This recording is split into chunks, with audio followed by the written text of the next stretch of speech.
پیدائش 13واں باب۔ اور ابرام مصر سے اپنی بیوی اور اپنے سب مال اور لوط کو ساتھ لے کر کنعان کے جنوب کی طرف چلا۔ اور ابرام کے پاس چوپائے اور سونا چاندی بکثرت تھا، اور وہ کنعان کے جنوب سے سفر کرتا ہوا بیتل میں اس جگہ پہنچا جہاں پہلے بیتل اور اے کے درمیان اس کا ڈیرا تھا، یعنی وہ مقام جہاں اس نے شروع میں قربان گاہ بنائی تھی۔ اور وہاں ابرام نے خداوند سے دعا کی، اور لوط کے پاس بھی جو ابرام کا ہم سفر تھا بھیڑ بکریاں، گائے بیل اور ڈیرے تھے۔ اس ملک میں اتنی گنجائش نہ تھی کہ وہ اکٹھے رہیں، کیونکہ ان کے پاس اتنا مال تھا کہ وہ اکٹھے نہیں رہ سکتے تھے۔ اور ابرام کے چرواہوں اور لوط کے چرواہوں میں جھگڑا ہوا، اور کنعانی اور فریزی اس وقت ملک میں رہتے تھے۔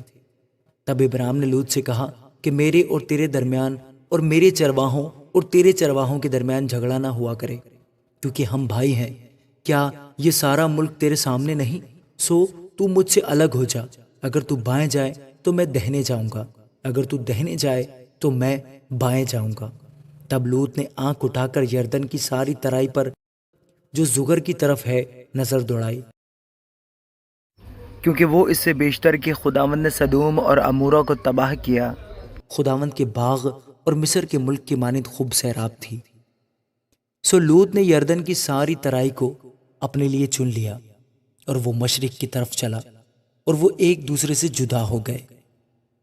ابرام تو ملک کنعان میں رہا، اور لوط نے ترائی کی شہروں میں سکونت اختیار کی، اور سدوم کی طرف اپنا ڈیرا لگایا۔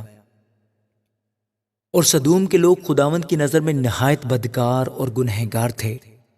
اور لوط کے جدا ہو جانے کے بعد خداوند نے ابرام سے کہا کہ اپنی آنکھ اٹھا اور جس جگہ تو ہے وہاں سے شمال اور جنوب اور مشرق اور مغرب کی طرف نظر دوڑا، کیونکہ یہ تمام ملک جو تو دیکھ رہا ہے میں تجھ کو اور تیری نسل کو ہمیشہ کے لیے دوں گا، اور میں تیری نسل کو خاک کے ذروں کی مانند بناؤں گا، ایسا کہ اگر کوئی شخص خاک کے ذروں کو گن سکے تو تیری نسل بھی گن لی جائے گی۔